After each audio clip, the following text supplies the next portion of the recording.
Hello, we are Hassan and Naila. Hey, it's that clay couple. We talk about the things that lead you to have a genius relationship with yourself so you can master all of the other relationships that matter to you the most. All right, how do you master a relationship where you are the one who is doing all of the work and the other person? Are you doing the most? I mean, you're doing the most because you have to. You're doing the most because if you don't, the other person isn't going to do anything. Mm-hmm. They're not doing anything. They're not contributing to the marriage. They keep saying that I'm going to do better. I'm going to change. I don't want to go to counseling. I think we can fix it ourselves. Mm-hmm. And it's like, a broken leg that without a cast on it. Right. Now, even though she was sounding like a dude at that point, right? Now, it ain't all men who do this, but I was sounding like a dude? Yeah, you do. Oh, I mean, because, why? Because I can easily rattle it off? Yeah, do. Oh, of course. I mean, women do it too. Yeah. Women tap out and just decide that they're not going to do everything. Mm-hmm. I mean, we know plenty of women who say, I'm through. I'm done. I'm done. Put a fork in me. All right. So the first thing that you can do in this situation, first I'm going to tell you what not to do. Right. Don't start off with a list of complaints when you go and approach your husband or your wife. Mm-hmm. Now, someone is going to say, I've done that. Mm-hmm. I've tried that. Mm-hmm. I'm going to give you an example of what not doing that looks like. Okay. I feel like you try to bully me when you talk to me that way. Mm-hmm. And then you walk around here acting like you in charge and then somebody is supposed to just jump when you say something and I'm tired of it. Mm-hmm. You see how that just left? How it just went off. It started out with I feel, and then it went straight into accusations. Mm-hmm. That's a complaint. That's what you don't do. That's what we not gonna do. Okay. Okay, because that's totally how you lose somebody. Exactly. And people think that I don't do that. I tell them how I feel all the time. And then when you sit in front of us and we hear how you tell them, and we like, ooh. You said that? Yeah, because we're hearing the snipes and the accusations, one after the other. This one is especially hard. The second one is especially hard for women. And that is quit doing what you're doing. Mm-hmm. Stop. Just stop. If you feel like you're doing all of the work, then stop. Stop doing the work. Now, what you're going to find out is that what he or she is going to feel like, well, if I don't do it, then it's not going to get done. Okay. And it probably won't. Mm-hmm. It probably won't get done. However, they're not motivated to do anything if you keep doing it. Right. And then you get mad at them for not doing it for what? I mean, it's kind of like, if somebody tell me they going to go in here and wash my dishes, bruh, I'm not getting up. Right. Exactly. Exactly. If you're going to go make up the bed, shoot, what I'm coming up there for? For what? Exactly. I know that you're going to do it. I mean, it's going to get done, so I'm okay with that. Now, the hope is that you want some equal reciprocity. Mm-hmm. I'll do that while you do the dishes. You're expecting me to maybe sweep or to clean the counters. I know. I didn't agree to that. Right. You said you go do the dishes. Exactly. And this is what it is that you have to pull back. Because if not, you are actually choosing to live this way. You are contributing to it. Mm-hmm. Mm-hmm. All right. So the next thing is, this is number 3. I want you to dig deep. Mm. Dig deep. Mm-hmm. Look at your family relationships. Mm-hmm. I want you to look at who taught you to do too much. Right. Where you learn this from? Mm-hmm. What relationships do you already have that have some deficits, some gaps in them, and every time you turn around, you're the one stepping up to fill in the gaps. You're always the one taking control of things. You're always the one. You're the leader or the spearhead of everything. Right. You're the one who's overcompensating. Mm-hmm. So you probably shown up to this relationship with this already in place, and you're surprised that you attracted someone like this. Exactly. Somebody who's going to lay back and let you do everything. I mean, you know what? I would be attracted to you too. You look cute. You already look like a person who is going to do the bulk, the heavy lifting here. Right. And so who doesn't want that? However, again, a relationship is supposed to be some back and forth. Everybody's supposed to be trying to put in 100%. That whole 50-50 thing. I don't know where they get that from, but everybody should be putting in 100%. Now, go ahead. There may be some deficits at times. I mean, and that's understandable. Because it's not always 100. Exactly. But you shouldn't always be carrying 80-20 all the time. That's a problem. That's a problem. You've got a problem in your marriage. Exactly. The next thing, this is so easy to do when you have been the one taking care of the kids and you're paying the bills and you're taking care of the house and you're taking care of their extended family members. You are the one who's doing everything. It's so easy to start tallying up. I went and I did this, and then yesterday I did this, and then last night I did this. You got to quit keeping score. For what? Ain't gonna do nothing but piss you off. Right. I mean, at some point, everybody should be in a situation where I guess that's where the reciprocity should come in at, because it's supposed to be about a win-win situation here, not just that person always winning because they're not doing anything, and it's like I'm always losing because I'm always compromising, I'm always giving in to what it is that's going on here. I mean, you don't need to win. Do you need to declare your win? I mean, really, you are the winner. I mean, if we're looking at effort, you are the winner. Right. Although in your marriage, you're actually losing while you're winning. So quit keeping score. Because the other thing is this, while you're winning, your spouse is losing. We don't need any losers in the marriage. Again, that goes for you too. Thank you. Somebody here from Egypt. Glad to have you here. All right, got two more things for you. You got to really look at your contribution to the whole issue, because if you're doing too much, it's enabling. You're just doing your part to keep this whole thing going. And that's something I hear all the time. I was even I was out, here in ATL, and someone literally just stopped me on the street to talk about this. And I know that they've been married for 20 plus years and asking me, what do you do about this situation? Because they're tired of it. However, I don't know at what point in their marriage this started, but if you've been going through this for some years, because even before this, when we were talking about this before we started the live, Hassan was like, why would I be in a marriage like that? And that's what you have to ask yourself. Why is it that you would be in a marriage like this? Right. Because walking around, doing things with attitude, sniping, doing things with vigor, working really hard, thinking that they're going to notice and they're going to suddenly be appreciative of what it is that you do because you're going to get their attention. No. You're not. And one of the things I look at too here is that you have actually trained this person to take a step back and do nothing, because you have gotten out in front so many times and so much. Your contribution has been so great, let's put it that way, is that you have not called that person to do anything. Right, because the other thing is that you have to consider that you might have even stifled them. Exactly. Did you really make room for them to show up? Exactly. Is there a place for them?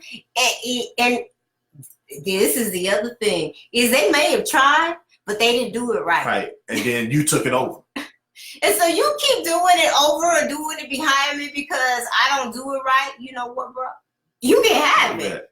I'm not going to do it. And these are all the things that you need to look at.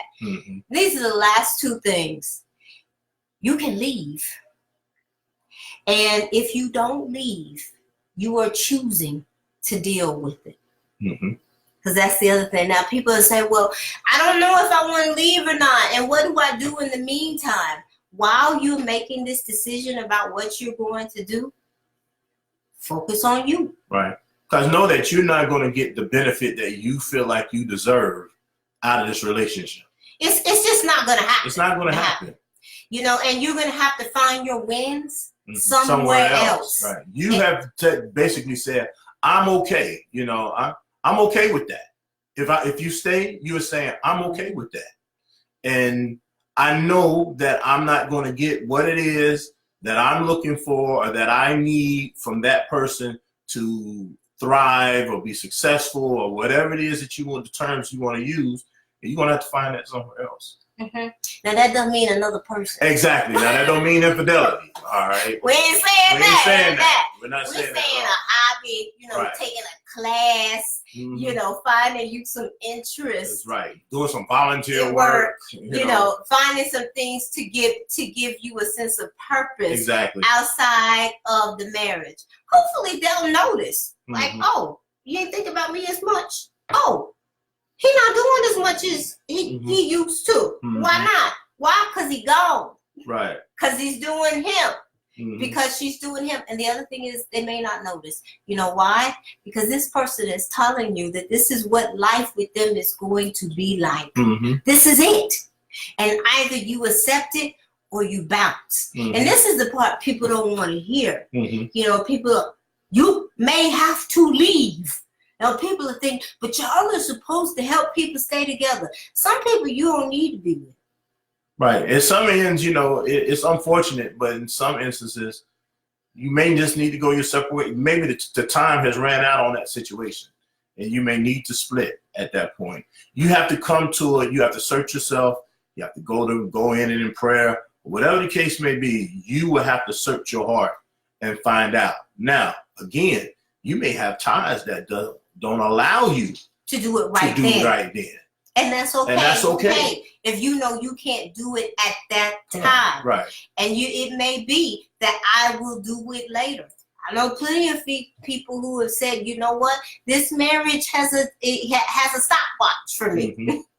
And it's going to ding. And when it dings, I'm out. Right. And that may be your decision. Now, those of you are sitting there saying, oh, so somebody gonna sit here and be talking about how they gonna leave me at a certain time. Yeah, if you acting like that, right, you the one who raggedy. Right. Yeah, they'll leave you. If you want them to stay with you. Because in the most part, because what it seemed like you have done is tapped out already anyway.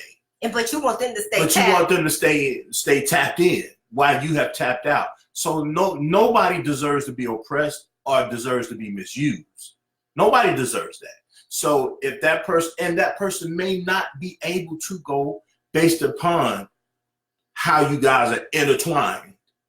Yes. And so they have to uncouple themselves from it. And so someone said like it's a form of codependency. You definitely have developed this unhealthy alliance with this person. And yes, sometimes the best thing to do is to break away from it. So we have told you this is something that comes up so much. Now, many of these couples in this situation, your situations can be resolved with counseling. Right. However, if this person will not make a contribution to you at the house, they probably won't make a contribution sitting in front of us. Exactly. Or anybody else, the Imam or whoever else you decide you want to go to. They're probably not going to do it. And we can't make them do it. We can't make it. And you can't make them do it. And then they're not trying to do it for the sake of God. I mean, we done went through the whole hierarchy. Exactly. And I'm willing to do it for the kids. Exactly. Sometimes it's time to go. All right. So let us know what you think in the comments. And as always, you can find us at www.thatclaycouple.com. Hey, don't forget, MTF Orlando. We still got some seats available. Okay, so it's particularly couples, or if you are unmarried and you want to even know, how do I not pick someone in this similar situation? Because you got some calls today about about a husband from a husband who is having a problem with his wife because it's like, hey, you know, there's a part where she ain't carrying her load, bro.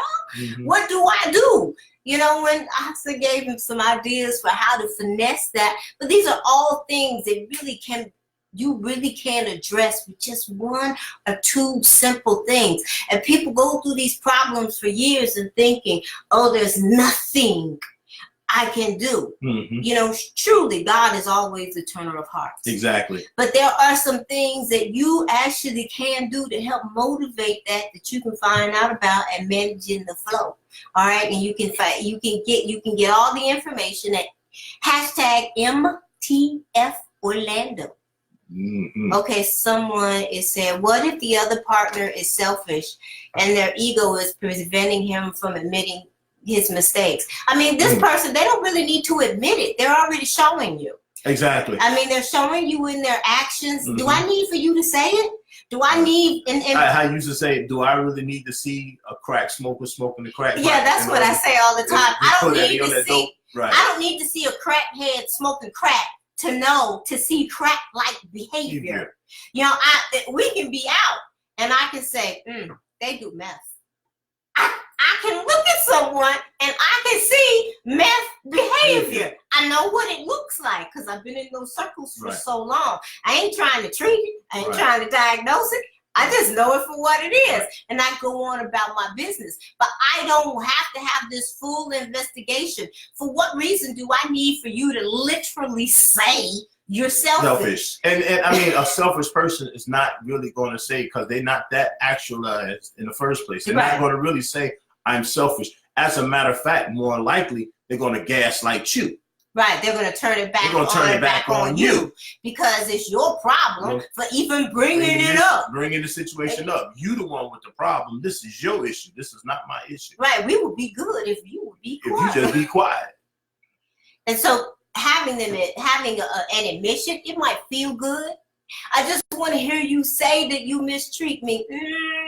I really don't need to hear what I see. Right, or what I'm feeling. I don't really need the confirmation. I actually need you to stop. And if you won't, right. And if you can't do that, then we just have to look at this. I have to look at something different. And you have to be okay with doing that because you can't control another person. But this is why I always say courage is so important, because we always say, I want to pray and I want to ask God for help and I want to ask God for what to do. You know what? Because sometimes I can have a conversation with someone and they know exactly what it is. They don't have to come to counseling for four sessions or for 4 to 6 months. You know what it is that you need to do. Now, you may need some support to get the courage exactly to do it. Right. But very often we know exactly what it is we need to do, but we don't do it because of what my mama's gonna say, because my family told me not to marry you, because of my children, because I have to transfer my job, because right now I'm not financially stable, because I'm scared, because I don't want to be alone. Because I have a great friendship with you, even though you are a spouse or you're a great father. These are all these reasons. Great mother, but you means nothing. You are doing nothing right by me. You know, these are all excuses that people use. And again, courage takes audacity. And some people don't have it, and you have to build it up, and that's okay. Because you really are talking about totally changing your life and transitioning the lives of other people. So we get the hesitation, but it requires some courage. All right, so let us know what you think in the comments. Thanks for that comment too. Yes, that was an excellent question. Let us know what you think in the comments. Share. If you can't put it in the comments, y'all know the inbox is always open because it stays on fire. Right, exactly. All right, y'all have a good night. All right.